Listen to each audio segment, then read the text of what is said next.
This is a timeline of the end of the world, and you are here. According to the Bible, a ruler will arise who will lead the entire world away from God, right before Jesus returns. You probably know him as the Antichrist.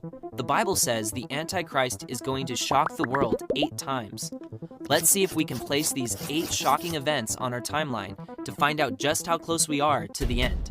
Starting with event number 1. The first time the Bible talks about the Antichrist ruler is in a vision God gave the prophet Daniel. In this vision, Daniel could see a fierce beast who was said to devour the whole earth. This beast had 10 horns, and out of these horns grew another horn, a little horn. As it grew, 3 of the original 10 horns were torn out to make room for it. It had eyes like a human and a mouth that was speaking loud, arrogant words.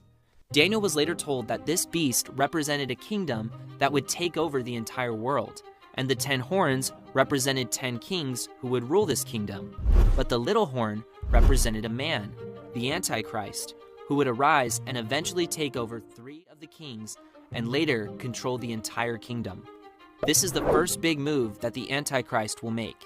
Today we see globalism becoming more and more prevalent, setting the stage perfectly for the Antichrist's arrival. The economy is being globalized, politics is being liberalized, and the combination of the two will create paradise on earth. But this is nowhere near as shocking as the next move the Antichrist makes. We learn from Daniel that after the Antichrist has secured his place as world ruler, he's going to make a peace treaty with Israel for 1 week. This word week is just referring to 7 years, not 7 days. This is pretty astonishing considering how many politicians have been trying to bring peace to the Middle East for years. These 7 years are what the book of Revelation refers to as the tribulation. We even learn that Israel's temple will be rebuilt and temple sacrifices reinstituted. With the horrific war taking place in the Middle East today, it's no wonder that people are going to love the Antichrist for the perceived peace he brings to the world. Up until this point, the Antichrist is just going to seem like the greatest politician who ever walked the face of the earth. But it's this next event that is going to cause people to literally worship him as God. The Apostle John tells us in his book Revelation that God gave him a vision of a great beast coming out of the sea. This beast had 7 heads and 10 horns and is another version of the beast in Daniel's prophecy, both describing the Antichrist.